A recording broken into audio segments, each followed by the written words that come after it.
Et salut les amateurs de montres. Aujourd'hui, pour changer, je vais vous raconter l'une des plus belles histoires de montres. Et vous l'avez sûrement déjà remarqué en lisant le titre de la vidéo ou tout simplement avec la vignette, c'est assez explicite, non? Le sujet d'aujourd'hui se porte surtout sur la marque Omega. Et c'est évidemment l'une des marques que j'affectionne personnellement. J'en ai même une pour tout vous dire. Et elle est là en fait. Elle est là tout simplement. Et j'avoue que vous êtes quand même vraiment pas mal à aussi m'en parler en commentaire. Et en commentaire, que ce soit ici, sur le compte Instagram, sur Facebook, vous aimez tous Omega.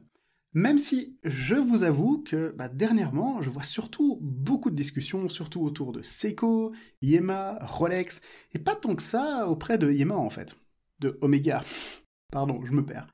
Je me demande si c'est une question en fait tout simplement de génération. C'est vrai que l'audience ici sur la chaîne YouTube est quand même assez jeune, et c'est génial je trouve, et on n'est peut-être pas trop non plus dans l'univers ou dans la génération, je dirais, James Bond, tout ça. Mais quoi qu'il en soit, je sais pas pourquoi je me lance là-dessus, c'est pas ça le thème de la vidéo. Vous êtes sûrement tous familiarisés avec la célèbre Speedmaster de Omega. Cette montre est tellement populaire depuis tellement d'années que même monsieur et madame tout le monde la reconnaissent dans la rue.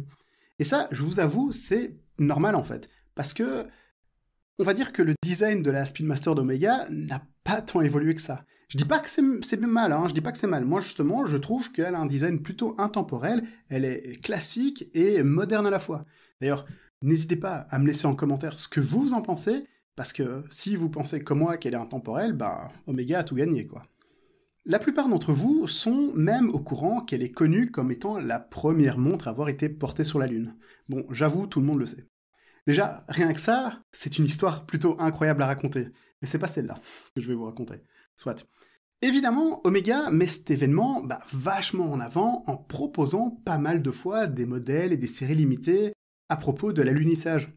Et je comprends quoi. Ils sont aussi vachement fiers d'avoir été sélectionnés dès 1965 en tant qu'équipement officiel de la NASA pour les sorties spatiales. C'était pour le projet Gemini, je crois. Mais c'est clairement l'exploit de 1969, et je parle ici de la mission Apollo 11, qui a rendu cette montre populaire, car elle était au bras, tout simplement, de l'astronaute Buzz Aldrin lorsqu'il a mis le pied sur la Lune.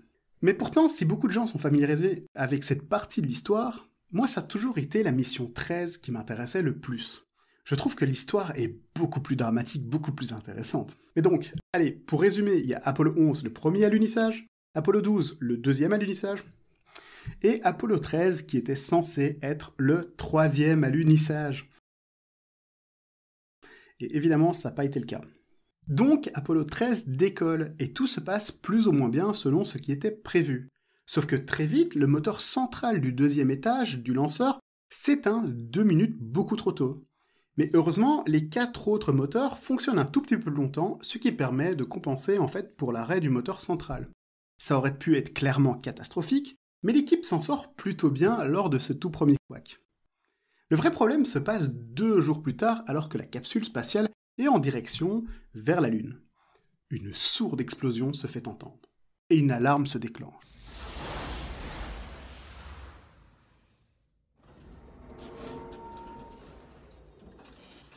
L'équipage vient de perdre un réservoir d'oxygène. Il est alors évidemment hors de question, à cet instant, de continuer la mission.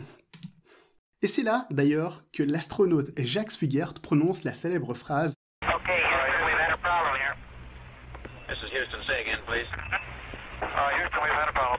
Houston, nous avons eu un problème en français. » Désolé pour mon anglais. À ce moment commencent donc beaucoup d'échanges entre l'équipe et le centre de contrôle sur Terre. Le but, c'est de trouver une solution pour les ramener vivants. Et contre toute attente, la décision qui est prise, c'est que l'équipage se réfugie dans le module lunaire et qu'ils continuent leur trajectoire vers la Lune. Ouais, dans l'autre sens, quoi. Pour ensuite, en fait, tout simplement contourner la Lune et être repropulsés de l'autre sens vers la Terre. Ça, c'est épique, quoi. Mais là, il y a 2 problèmes. En fait, le module lunaire n'a été pensé que pour 2 personnes avec assez d'oxygène que par 48 heures, en fait. Alors que le scénario de retour, il leur faudra au minimum 80 heures, et ils sont 3. Donc évidemment, tout a été décidé pour consommer un minimum d'énergie, ils coupent tout ou réduisent tout ce qui est possible, genre plus de lumière, plus de chauffage, plus d'équipement électronique. Et il faut imaginer l'enfer que c'est de rester 3 jours dans une si petite pièce, confinée, complètement glaciale, en plein milieu du vide interstellaire, alors que le niveau de CO2 grimpe et l'oxygène, se fait plutôt rare. Waouh! Et là, si tu n'es pas familiarisé avec l'histoire, tu te dis, mais en quoi ça a un rapport avec une montre, quoi? Et t'inquiète, j'y viens. Car il y a un tout dernier problème à affronter. Leur trajectoire n'est pas la bonne, et ils doivent la rectifier, sinon leur entrée dans l'atmosphère sera beaucoup trop brutale, et le vaisseau sera désintégré en fait. Cependant, je l'ai dit, ils ont plus du tout d'énergie. Ils vont devoir faire la manœuvre à la main. Le centre de contrôle leur avertit qu'il faudra activer le réacteur pendant 14 secondes, et devoir faire ça sans instrument de bord. Et évidemment, sans instrument de bord, l'unique moyen de te diriger, c'est de positionner la Terre à travers le hublot à un endroit bien précis, et d'appuyer le peu d'énergie qui te reste dans les moteurs pour la durée bien définie de 14 secondes. Ni plus, ni moins.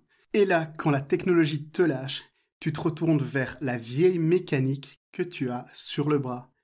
L'équipage a chronométré cette période cruciale pour leur vie, et en partie grâce à cette Spin Master, ils sont rentrés vivants sur Terre.